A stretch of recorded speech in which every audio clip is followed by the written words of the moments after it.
Seperti yang kita simak, Presiden Joko Widodo mengapresiasi pemerintah Provinsi Jawa Timur dalam penanganan pandemi COVID-19. Seperti apa strategi Pemprov Jawa Timur dalam menangani COVID-19? Saat ini kita sudah tersambung melalui Zoom dengan Gubernur Jawa Timur, Khofifah Indar Parawansa. Assalamualaikum, Ibu Khofifah. Ya, Waalaikumsalam warahmatullahi wabarakatuh. Baik, Mbak. Waalaikumsalam. Ibu Khofifah, ini tentu kabar gembira bagi Pemprov, kemudian juga warga di Jawa Timur bahwa ada perbaikan dalam penanganan COVID-19 di Jawa Timur. Sejauh ini tren kasus yang ada di Jawa Timur seperti apa, Ibu? Pertama, saya ingin menyampaikan bahwa ini kerja keras semuanya. Positivity rate itu di Jawa Timur sekarang 7%. Jadi separuhnya nasional 14,4% positivity rate nasional, di Jawa Timur 7%. Kemudian sekarang angka aktif di Jawa Timur posisi per kemarin sore ya, itu setelah diumumkan oleh Satgas jam 16 kemarin sore ada 3.040 pasien. Kami ingin menyampaikan bahwa ini juga berseiring dengan proses tracing yang kami lakukan. Kalau dari rapid test termasuk yang menggunakan antigen, 1 dari 40 warga Jawa Timur sudah pernah di rapid test termasuk juga dengan antigen. Kemudian 1 dari 99 warga Jawa Timur kita ingin pastikan sudah di swab.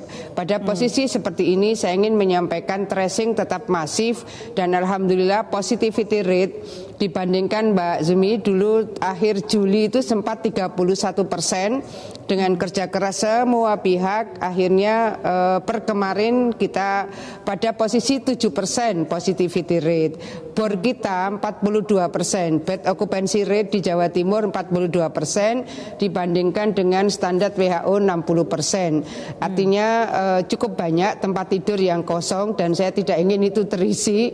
Maka kita tetap memasifkan proses penegakan protokol kesehatan. Jadi kalau kita melakukan operasi justisi atau operasi penegakan kedisiplinan terhadap protokol kesehatan, per tadi malam itu sudah tembus 1.344.172 teguran. Dari yang 1,344 itu 1,049 itu teguran lisan dan seterusnya. Jadi koordinasi kami dengan Forkopimda, Pak Kapolda, Pak Pangdam, juga Pak Kajati dan Kalanti ini memang harus intensif. Karena setiap operasi justisi maka di lapangan ada jaksa, ada hakim. Dan ini bisa kita lakukan karena kita punya Perda 2 2020 ini yang kita bersama-sama DPR waktu itu inisiatifnya justru dari DPRD.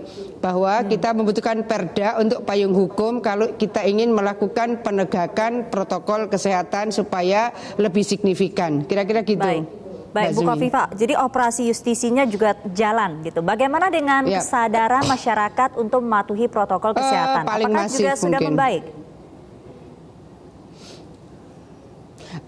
Kami tiap Sabtu Minggu itu kami gowes dan atribut kami sama semua, hanya 2 kata, pakai masker.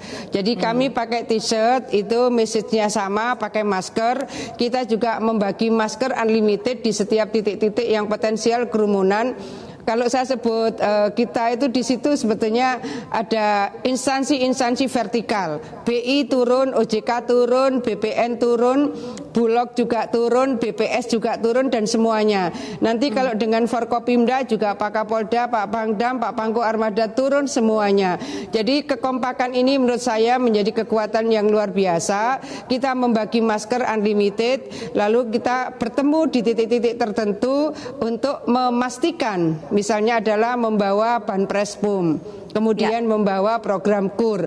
Kita ingin, pesan saya simpel, masyarakat sehat, ekonomi sehat, masyarakat selamat, ekonomi selamat. Pesan kita sangat simpel, Mbak Zumi. Baik.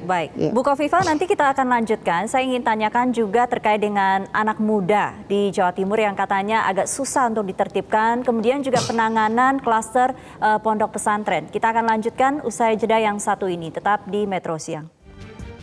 Jangan lupa untuk subscribe dan nyalakan lonceng notifikasinya.